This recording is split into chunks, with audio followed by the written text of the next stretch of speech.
And if you have any questions on coronavirus, well, now our special call-in show where you can clear any doubts, any questions that you may have regarding this pandemic. We're joined by Dr. Vivek Nangia, Director Pulmonologist at Fortis Hospital. Also, Dr. Dodul Mondal, our Consultant Radiation Oncologist from Apollo Hospital. Thank you both for joining us this morning. And we already have our first caller. We have Landrain Nazareth calling in from Delhi. Go ahead with your question. Hi, good morning, doctor.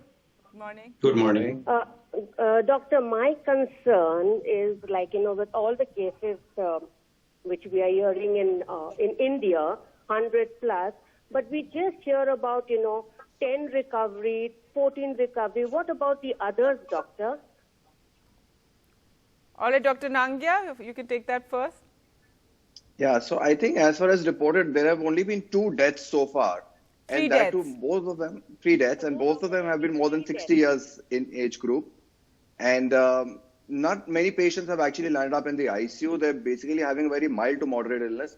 That is what I read in the report. See, we are not directly in touch with all these patients, but what we are getting to hear, what we're getting to see is that the disease is not so severe in our country so far yet. All right, Dr. Mondal. So, yes, people know that, there have been 14 recoveries, but what about the rest? There are over 153 cases, so some worries on that front. I think people just have concerns and doubts. Yes.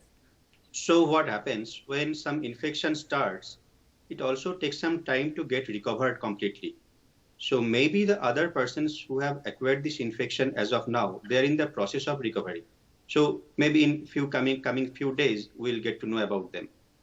All right, we have Edison Thomas calling in from Gujarat. Go ahead with your question. Can you be a bit louder? Yes, go ahead with your question. Yeah. My question is, one way we are really scared about the coronavirus and, it is said that there is no medicine discovered so far for this virus. At the same time, we are getting very encouraging reports that many people have been discharged from the hospitals and they have come out of the coronavirus. So there seems to be a need for a great, education to the people. All right, you feel there are different messages coming out regarding coronavirus, Dr. Nangia? If you can take that. So obviously, whenever there is something of this sort that happens, it's an unusual kind of a situation. I don't think any one of us has ever faced it in our lifetimes at least. So there are lots of myths also that get associated with it. Lots of people come up with their own verdicts, own versions of the disease. Therefore, it is very, very important to rely only on whatever comes to us from the reliable sources. And the most reliable sources at this time would be the Government of India, the Ministry of Health, the WHO, United Nations. So those are the kind of information that we should only rely on and nothing else. All right. And Dr. Mondal, I suppose it's better to overreact than underreact. Yes, it is. So there are 2 things. One is being concerned and being informed, and the other thing is being panicked. So if you see the messages coming from Government of India are very clear. Don't get panicked. Remain informed. Know the advisories being released by Government of India very periodically, and also the advisories coming from WHO. And there is no reason to get panicked. So but at the same time, follow the instructions or what is being told regarding social distancing, trying to stay at home as much as possible. Absolutely. Don't go out in crowded areas. Follow all these and clean your hands constantly. Absolutely. Although we have Bosco Fernandez calling from Goa. Go ahead with your question, Bosco. I'm Pasquale, sorry, madam. Good morning, doctors. Good morning. I want to know if you have a high blood pressure and diabetes. There is no immune system to fight with this. It's very dangerous. If you get that, all they just want to know that. Hello? Yes. So your question is regarding high blood pressure and diabetes. So the immune system is very less to fight with this disease.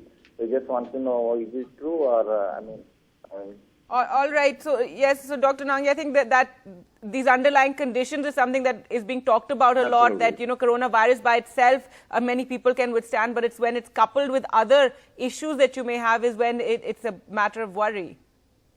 Sure, absolutely. So even from the largest study that we have available to us from China, then whatever data we're coming in from Italy, and also 3 of our patients who've died, they've all had some comorbid or a pre-morbid illness. That means a pre-existing illness was there. And if you see the list of pre-existing illnesses, amongst them diabetes and uncontrolled diabetes, unstable cardiovascular status, chronic respiratory diseases, chronic liver diseases, other immunocompromised states, cancer. These are all conditions which actually debilitate our immune system. So it's very important at this time, when we are facing an epidemic like this, to protect ourselves by keeping all these diseases well under control, so that our immune system focus only on the virus that we may actually get infected from, rather than trying to tackle the other issues. All right, and people who have these issues perhaps need to be more careful. Exactly. And also they should seek their physician's help to keep all these parameters under control. All right, we have a caller, Santosh from Chennai. Go ahead with your question, Santosh. Hi, doctors. Hi. I just wanted to understand if working in these large offices which are centrally air conditioned, does it pose any additional risk to the workers there, because you may be working in environments which are pretty controlled and there's no particular exchange of the air inside with the outside environment all the time. All right, so ventilation, Dr. Mondal, if you could take that question regarding concerns about working in this AC environment. So I think nowadays all large office complexes are basically centrally air conditioned. And what happens in a centrally air conditioned building, you have a central server where the air is being filtered, being cleaned, and that same air is being circulated through different channels in different rooms and different places. And there is a opposite suction mechanism by which the air from the respective rooms or passages or different places are being sucked out and thrown out of the building. So that means in one room, the same air is being circulated. So perhaps that poses some risk, because all the persons in that room are basically inhaling the air and also exhaling in the same air. So it's, I feel it's a little bit unsafe. So need for better ventilation. I do know here at NDTV, of course, we're also, centrally air conditioned, but we're doing a lot more in terms of keeping doors open, trying to have better ventilation, of course, maintaining cleanliness, and we're constantly, sanitizing areas and conducting temperature tests for people who are entering the building. We have Baljit Singh calling from Ludhiana. Go ahead with your question, Baljit. I have a question if the virus is not in the air, so can I be traveling safely on road in my personal car with my family for 40 kilometers or so? All right, Dr. Nangia?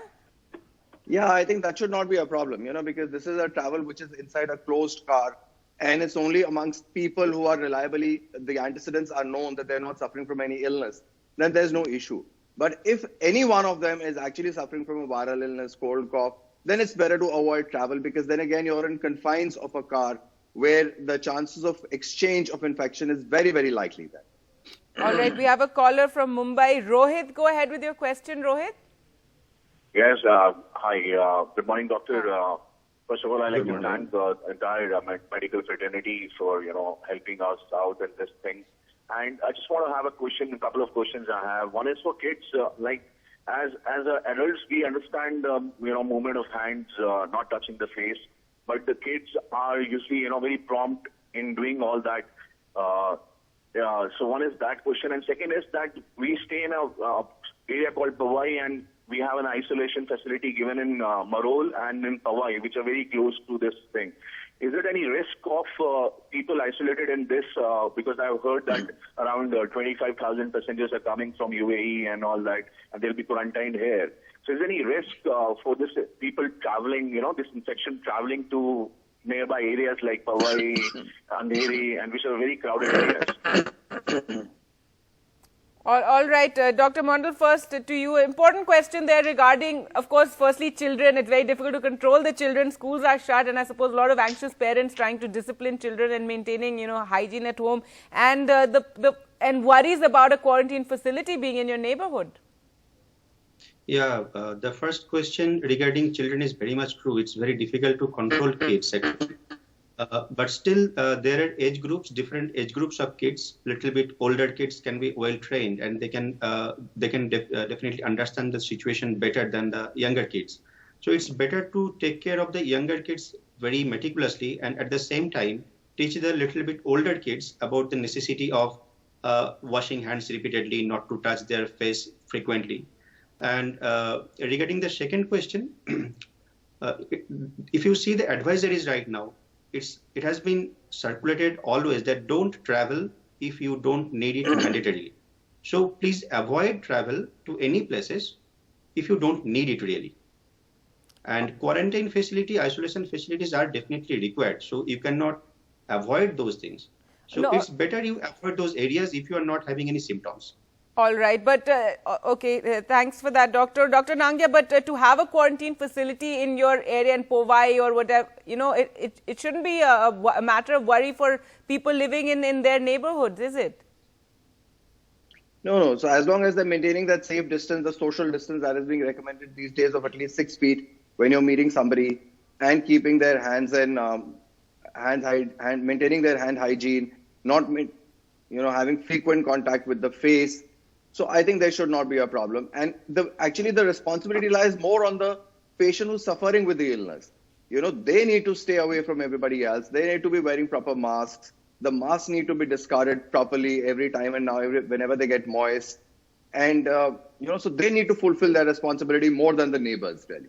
All right, we have Sheetal calling in from Pune. Sheetal, go ahead with your question. Yeah, good morning, everyone. Morning. Good morning. Yeah, so I have a query.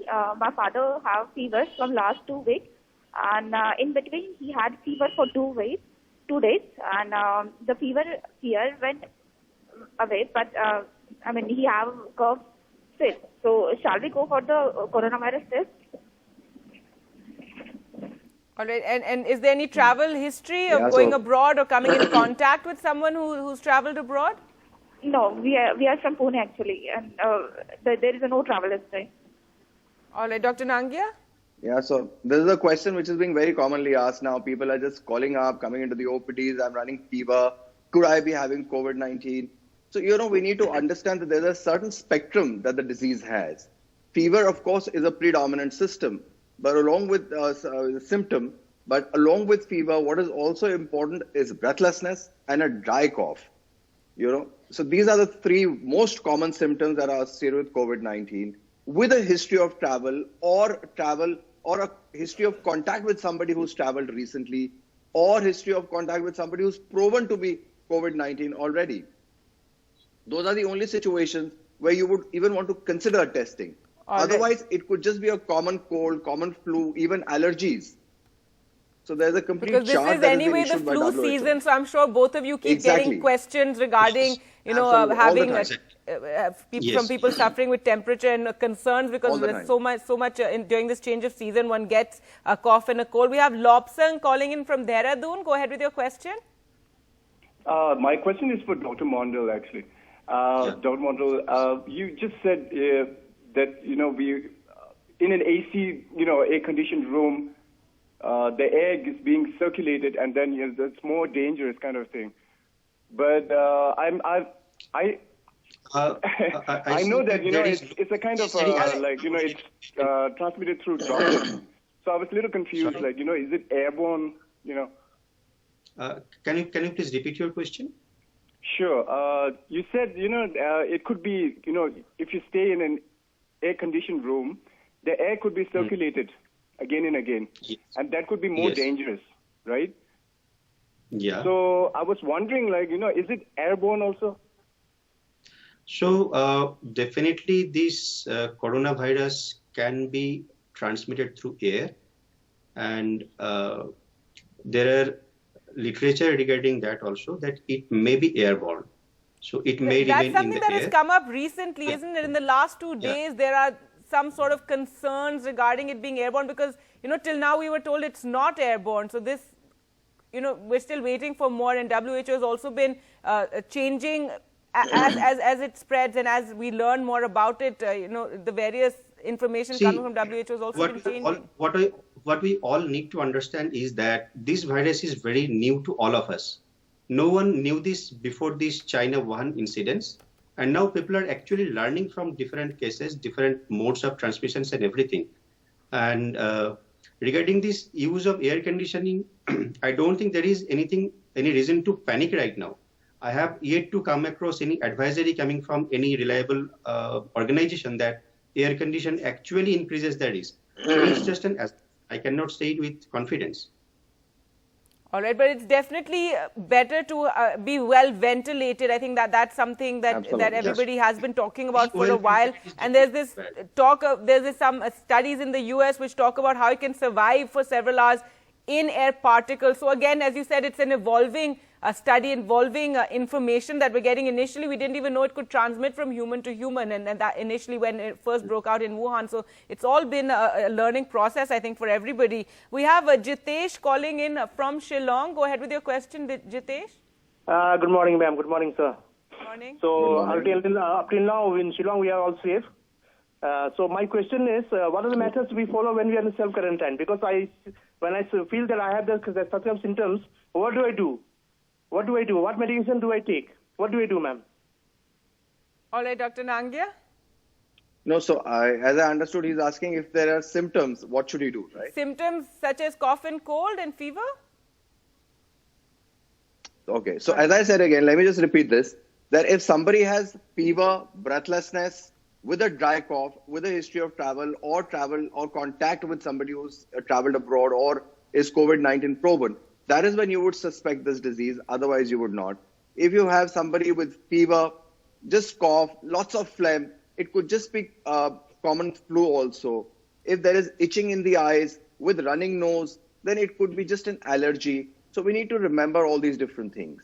And if you have a viral illness, it's always best to quarantine yourself. Antibiotics do not work in these situations. So just take some symptom relieving medicines. Like if you have fever, then probably a paracetamol. If you have some nasal congestion, then probably steam should help you, along with certain decongestants, nasal decongestants that are available. So just symptom relieving medicines is what you should focus on for the first 4 or 5 days. All right, and I suppose just generally being more responsible when you have a cough and cold. I think that's something now that it's ingrained in us after this coronavirus pandemic, that just be more considerate about people around you. Yasin calling from Srinagar. Go ahead with your question. Hi, sir. Salute to the medical fraternity first for their excellent job that they are doing this moment. We just had our first case in Srinagar just yesterday. We come from a cold region, and cough and cold, this is common here. And we do not know how to differentiate between the two. So could you please help us with that? Thank you. All right, Dr. Mondal. So this Srinagar just had its first case. Our person who had travel history had just come in from abroad. So right now, I think all precaution is being taken. But yes, concern about it, about cough and cold and being a cold region. So as Dr. Nangia already said, this is the season for common flu as well, and there is nothing to panic. Coronavirus infection has some other symptoms as well. The most important is to know the history, then know the history of any contact, and then having all those symptoms.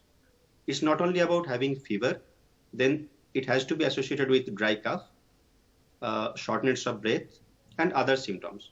So if those problems are not there, then you can consider this as a common flu. Okay, it's better that if you have some facility of telemedicine in your area, you can actually seek help from the centers, the big centers which have telemedicine facility.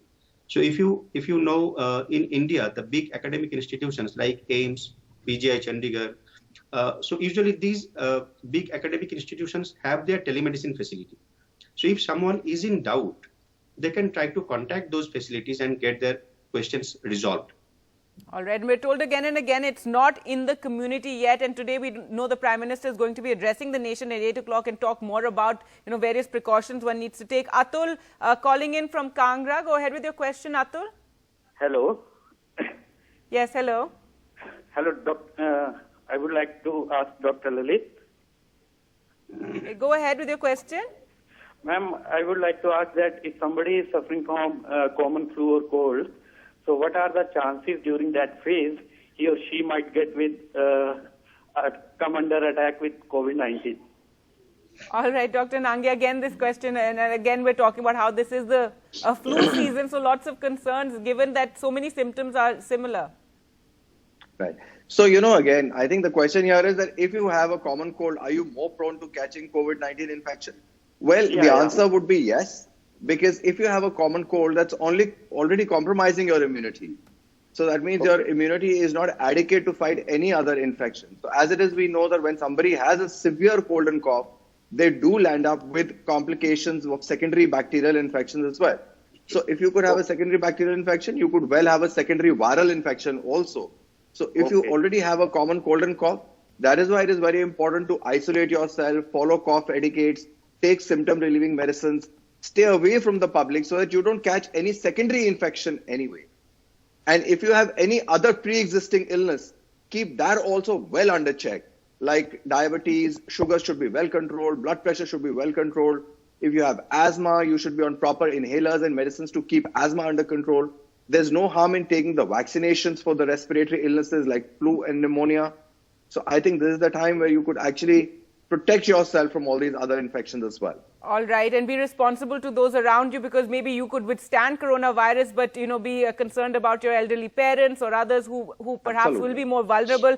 And so thank you so much, Dr. Nange and Dr. Mondal, for joining us and answering all those questions. And today the Prime Minister will be addressing the nation at 8 o'clock, so do tune in for that.